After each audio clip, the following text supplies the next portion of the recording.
In the news today is the fact that one of the police officers charged as being responsible for the death of Freddie Gray in Baltimore. The officer's name is Caesar Goodson. He has been found not guilty. He's been let off the hook.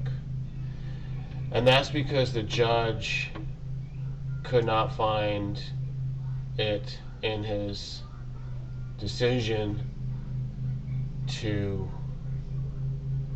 punish the police officer.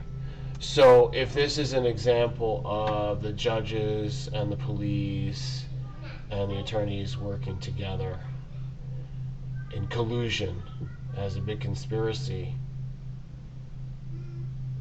then so be it. And that's why the people are angry that that's what's going on. Or they feel that that's what's going on. They believe that. They're getting revolutionary about it.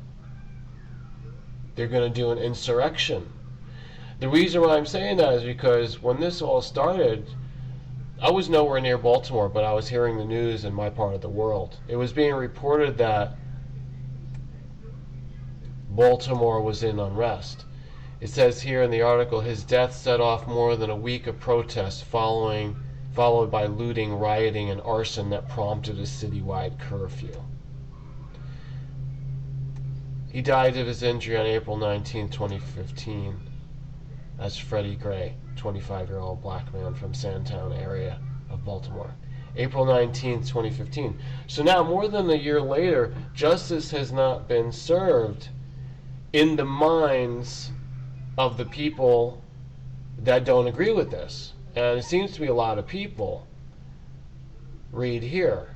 After the verdict was read, protesters began chanting "murderer" over and over again outside the courthouse. So they're considering Officer Caesar Goodson a murderer, regardless of what the judge says. And by the way, the judge's name is Barry Williams. I'm going to research this some more, but this is your initial report that tension is to be expected in Baltimore after today, because it ain't over. Where do I stand on it? Where's my belief? Other than the fact that I really am compelled to tell you this. I put it on my videos. I think that it is evidence that something has to be done. It is evident that the system does not work for everybody.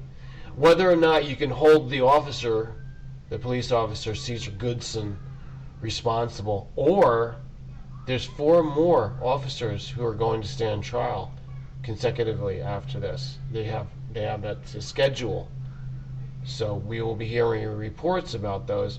But they're now saying that probably none of them will face any punishment,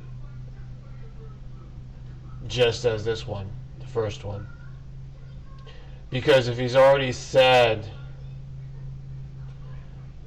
the judges said that the evidence is not there.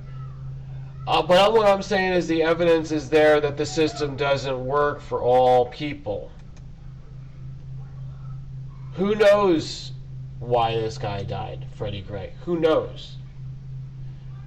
But it's tapping into the feelings, the collective sentiment that justice is not there. There is racism. There's classism. And classism just basically means that the lower classes don't get respect. They don't get supported. Why is that? Do they not deserve it? Do they not know how to get it? Why is there a divide between the classes? This whole classism thing is a psychological case that needs to be studied. It's a sociological case, especially in America. But look at other countries. You got apartheid that they struggle with in South Africa. Still struggling with it. You got in Europe all the refugees all over the world. That's classism. If you're in the class of refugees, you have lower status. You're lower class.